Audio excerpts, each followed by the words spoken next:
welcome to Flying Monk. Today we are going to be talking about the 6 basic types of the run you got to involve in your training program if you want to run your best. These 6 basic types of the run have been practiced by all the runners of all the levels everywhere. They survived because they work. These evolved through the global trial and error process over the many decades. If you want to make the most out of the time you devote to your training, you got to learn and practice it. Workouts we are going to be talking about today will help you run better.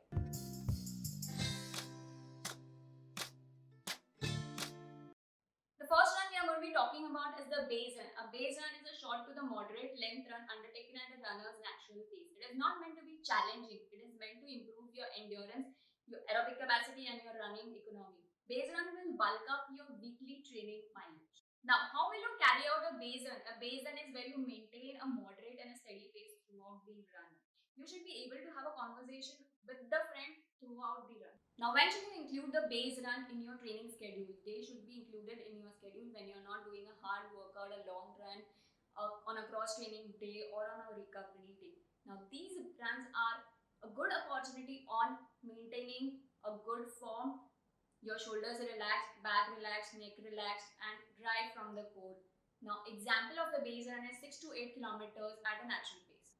The second type of the run we are going to be talking about is the long run. A long run is a base run that lasts long enough to leave a runner moderately to severely fatigued. The function of the long run is to increase your raw endurance. The duration and the distance to achieve this effect depends upon your current level of endurance. The long run should last long enough to give you confidence for the race day.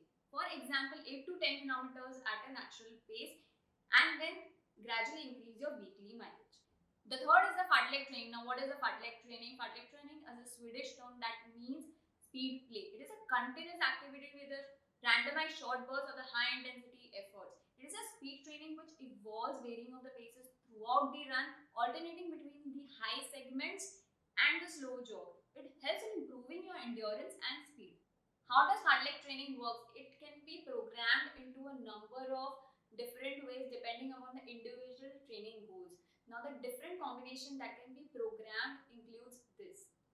Now, what are the benefits of the fartlek training? It improves your speed, your endurance, your race tactics if you are racing competitively. It provides you that flexibility and efficiently burns your calories.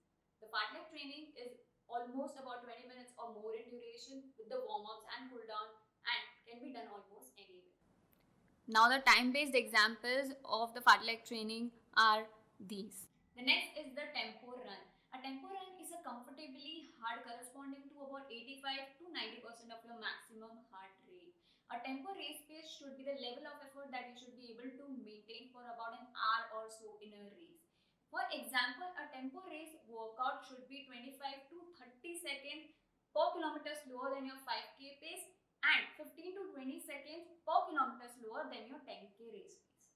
That's the biggest difference between the tempo run and the race pace. When you are in a race pace, you go all out. Alternatively, when you do a tempo run, your run is moderate and steadily below your maximum level effort and above a nice easy ride. The benefits are it enhances your endurance, increases your speeds and gives you that mental motivation, because when you train at the speed of just below your all out effort, you need to tap into that extreme concentration which gives you that mental toughness you will require during your competitive racing. The next is the interval workouts. The interval workout consists of the shorter segment of the fast running separated by the slow jogs or the standing recovery. Interval workouts enables a runner to pack more of the fast running that he or she could do with a single prolonged fast intervals till the exhaustion. I would not recommend you to take up into your training program unless you are training for a race. It is usually included later in your training programs. It is good to do on a track. For example, 3 to 5 minutes for a slow jog and walk at a comfortable pace, then sprint for 60 seconds. Perform it for 4 to 5 cycles or until you have completed 4 to 5 kilometers. The duration of the workout depends upon your speed and your fitness level. Do your recovery runs as slow as necessary to feel relatively comfortable. For example, 2 to 4 kilometers at an easy pace. So that's it guys for the today's video in which we spoke about the 6 basic runs which you need to include in your training program if you want to run better. If you like this video, give it a thumbs up, hit that bell icon and share it with your friends. And follow us on our Instagram handle. So that's it guys. See you until next time. Bye.